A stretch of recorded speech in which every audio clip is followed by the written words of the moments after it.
is Nancy and I'm going to show you how to use heat transfer vinyl at home. Step 1 is to choose the item you want to jazz up, and it has to be cotton, polyester or polycotton, but I've decided to do a pencil case. Step 2 is to choose your vinyls. You can do it in pretty much any colour, like, I don't know, neon green. You can do it in most patterns, like I've got leopard print. You can do it in metallic in most colours. And you can even do flock, which is that flowy material. But today I've chosen to do glitter. Step 3 is to choose your colours. I've chosen some of my favourites, which include neon green, neon purple, translucent pink, emerald, blush, and my favourite, jade. Step 4 is to cut your design. I'm going to do my name. I don't know how skilled you are with your scissors, but I'm not that great. So I find it easier to draw your design on the back and then cut it out.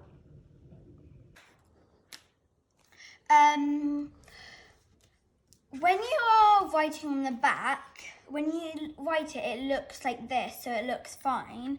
But actually, when you press it, it will actually look like that because we're writing on the back, so it will be on reverse. So you just got to make sure to write all the unsymmetrical ones in reverse. So the N is quite difficult.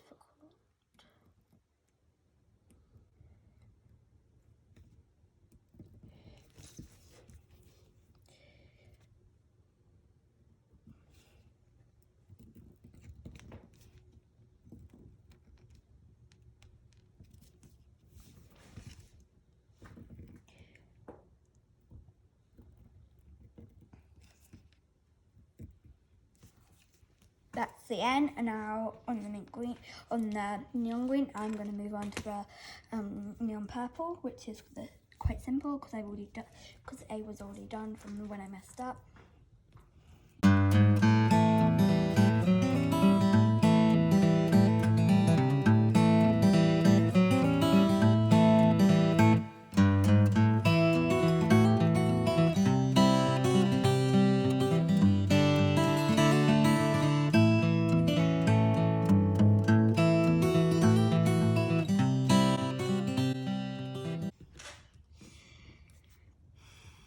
So that's all the letters done from the N to the exclamation mark.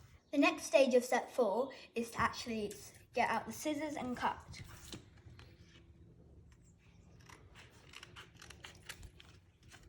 If you've decided to do an exclamation mark like me, then or you've done many different parts, then make sure to keep them all together because you don't want to lose them when you've already done your design and then having to do it again.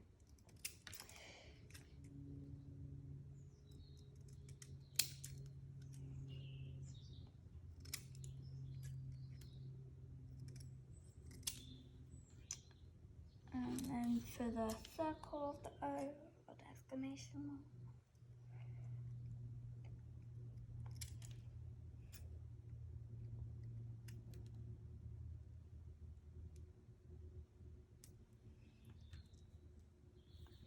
So when they're done, they should look something like, when the first one's done, it will look like something like that. And then for the Y,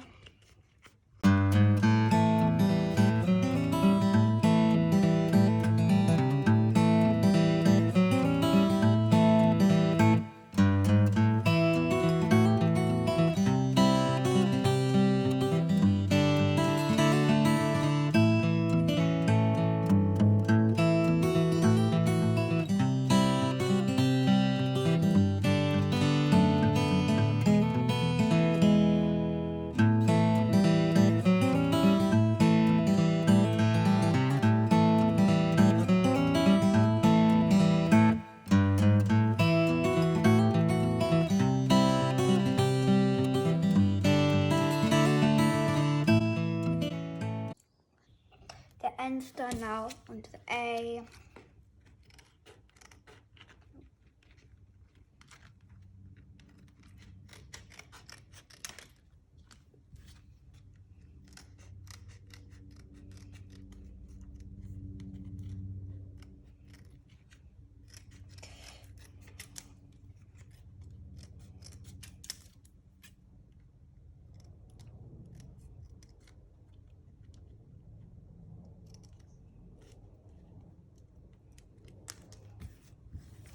So on the A, now you've got to fold it in half and then cut out the middle bit, because you won't be able to do it without ruining the shape. And then like that, I think.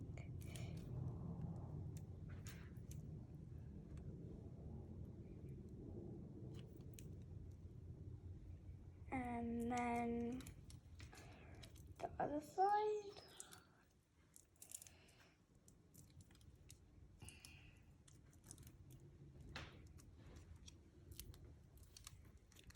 This bit is quite fiddly, as you can see, but you'll be able to do it.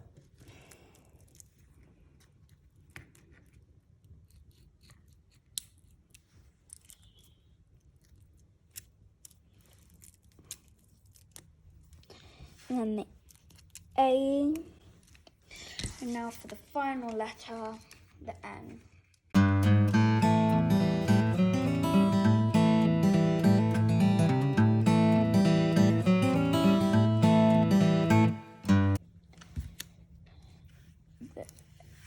The C, the Y,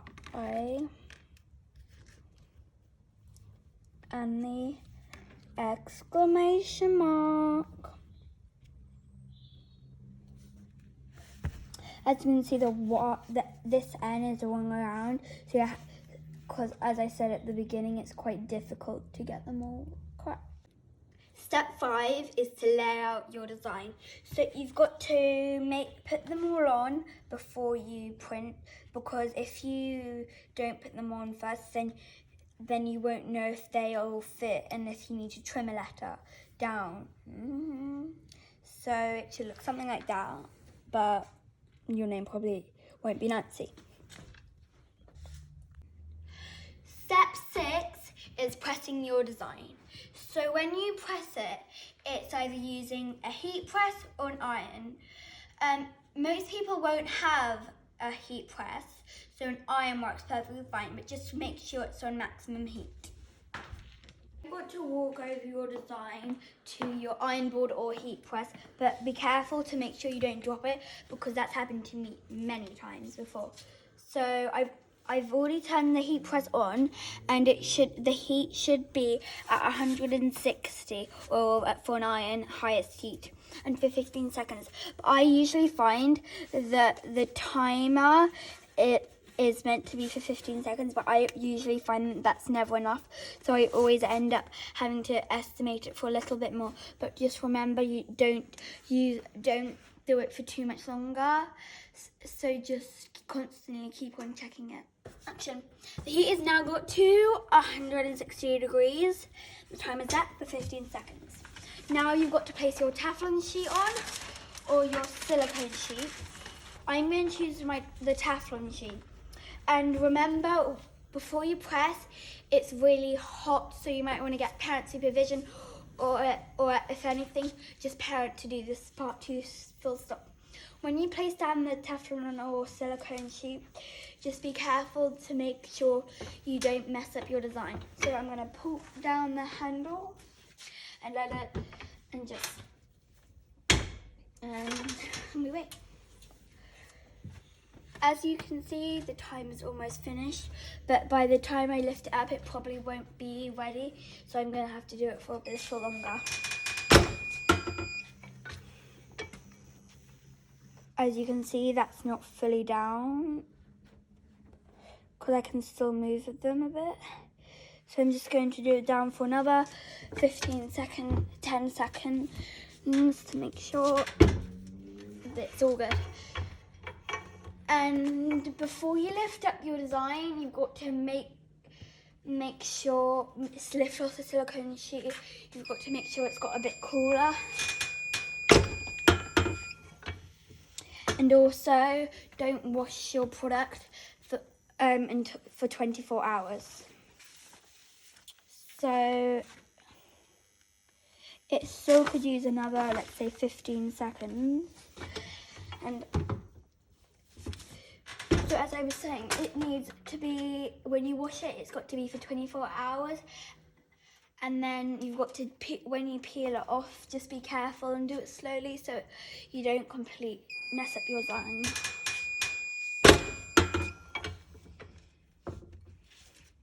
If it's not fully done. Okay.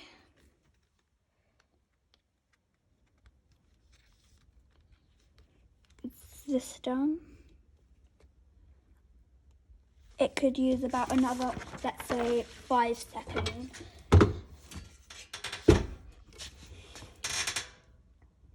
It's been 5 seconds that I thought I needed.